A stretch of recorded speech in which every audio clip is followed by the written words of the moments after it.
Hi guys, the question today is, does your gut microbiome affect your estrogen levels? So we know estrogen dominance is so prevalent these days. There's a lot of things environmentally that are influencing estrogen levels in the body and a lot of different hormonal imbalances that people are being challenged with. But what does that have to do with the gut microbiome?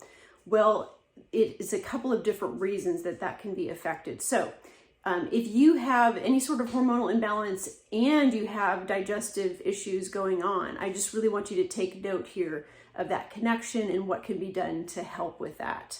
So first of all, when we have an imbalance going on in the gut, it's a dysbiosis or basically a situation where we have different organisms that have overgrown and are problematic. They're really creating a problem.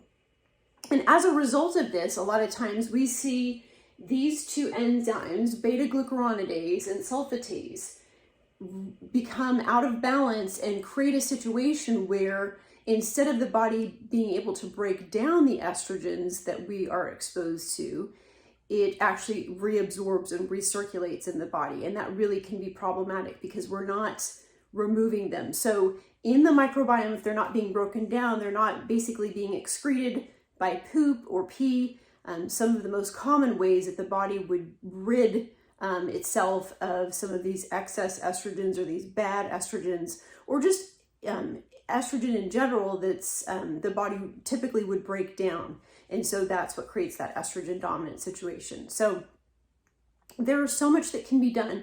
We can look at different testing to see what those levels are and what sort of imbalance is going on and exactly how to pinpoint and treat some of those imbalances. Sometimes we can work with something called calcium deglucarate, sulforaphane. There can be things that we can work with that can help facilitate that process a little bit and get the body to rid itself of some of those estrogens that are creating some of that estrogen dominance.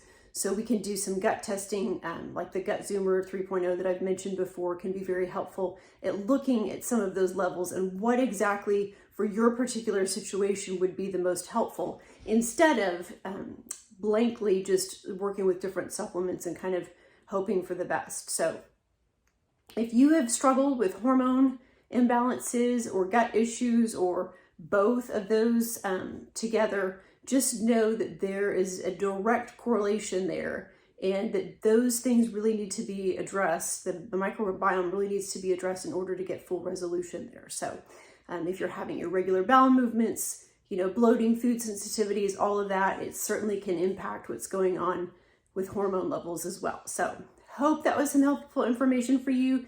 If it was, please like and share this video. If you have questions about the Gut Zoomer, please feel free to reach out and I can explain a little bit more and get you some information there. So health and happiness. Have a super fantastic day. Thanks so much.